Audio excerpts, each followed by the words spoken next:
প্রশাসনের ভাইদেরকে আমি ওয়েলকাম জানাই। গত কয়েকদিন আগে আমার সাথে আমার ওই যে ক্যামেরাম্যান ছিল না, মেজবা ছিল, বগুড়াতে যাওয়ার সময় সালাম দিল। আমার মাহফিল একটু লেটও হয়ে গেছে। সার্জেন্ট অফিসার সামনে এসে বললেন, কোথায় যাবেন? আমি বললাম, আমি তো মাহফিলে যেতে চাচ্ছিলাম। ও ঠিক আছে ঠিক আছে, যান যান যান। অথচ ফ্যাসিস্ট সরকারের আমলে আমাদেরকে পথের মধ্যে তাদের ভাষা, তাদের অ্যাটিটিউড দেখলে মনে হতো এটা কুত্তার থেকেও নিকৃষ্ট। এত বাজে ব্যবহার করত, এত আচরণ করত। গাড়ির ড্রাইভিং লাইসেন্স, এরপরে গাড়ির ফিটনেস সব কিছু ঠিক থাকার পরও এরপরে ওতে নিয়ে গিয়ে বলতো কিছু মিষ্টি খাওয়ার টাকা দাও। অথচ সরকার তাকে টাকা দিত ঠিকটা বেঠিক, মাস গেলে একটা বেতন পায়, সম্মানিত পায়।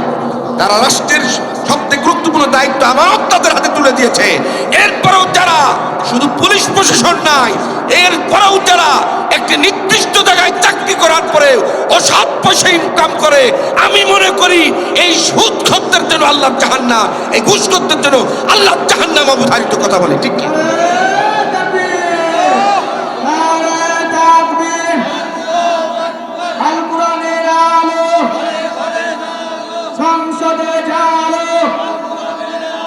ও ভেড়ামারাবাসী, আমার কথা হলো একটাই, তুমি যদি মুসলমান হও, তোমাকে আল্লাহ পাঠিয়েছে ইবাদত তার বন্দেগী করার জন্য। সুদ এটা হালাল না, এটা হারাম জিনিস। তুমি ওই সুদের টাকা দিয়ে ভেড়া মারা কেন, পৃথিবীর যত প্রকার দামি দামি খাদ্য খাও না কেন, আমি মনে করি ওর থেকে কুত্তা শুকরের গোশত খাওয়া অনেক ভালো। কথা বলে ঠিক কি? কিন্তু আজ আছে না নাই? সুদের বিরুদ্ধে বয়ান করলে এলাকায় যারা সুদখোর বলবেন, নাহিদ হুজুর আবার কোন হুজুর নিয়ে আসলো? যদিও আমি 100-500 টাকা আগে দান করতাম, এখন আর দান করব না। আছে না না? তোমার মতন সুদখোরের টাকার দরকার না। তোমার মতন সুদখোরের টাকা, তুমি মুসলমানের সন্তান, অত তুমি সুদ খাও। আছে না নাই? তাহলে সুদ হালাল না হারাম? এটা কি ইবাদত? এবার আসে ঘুষ খাওয়া, এটা জায়েজ আছে ঠিক কি? মাঝে মাঝে দেখি অনেক, এখন সেই সমস্ত পুলিশ ভাইদের আর দেখি খুবই কম, বিশাল কষা কষা দাড়ি, ওরে বাবা রে, রাসূলের সুন্নাত। গাড়ি বলে, হুজুর একটু দামেন, আমাদেরকে থামাই বলে, হুজুর কোথায় যাবেন? আগে ভাব নিয়ে বলতে, কোথায় যাবেন? গাড়ির কাগজ বের করেন, এই ড্রাইভিং লাইসেন্স করেন, সারি আলাদা। আলহামদুলিল্লাহ এখন অনেক ভদ্রতা এসেছে। প্রশাসনের ভাইদেরকে আমি ওয়েলকাম জানাই। গত কয়েকদিন আগে আমার সাথে আমার ওই যে ক্যামেরাম্যান ছিল না, মেজবা ছিল, বগুড়াতে যাওয়ার সময় সালাম দিল। আমার মাহফিল একটু লেটও হয়ে গেছে।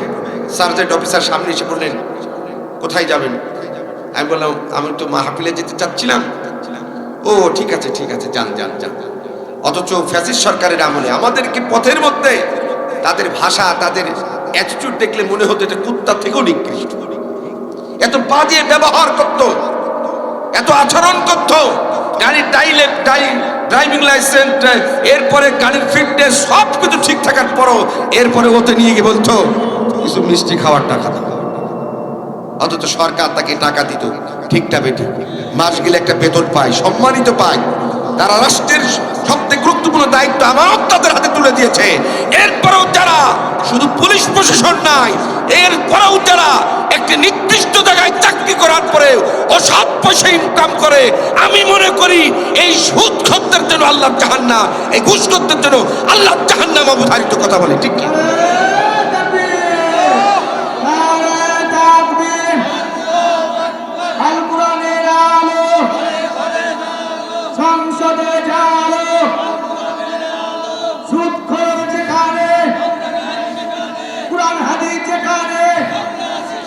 আমার ভাইরা,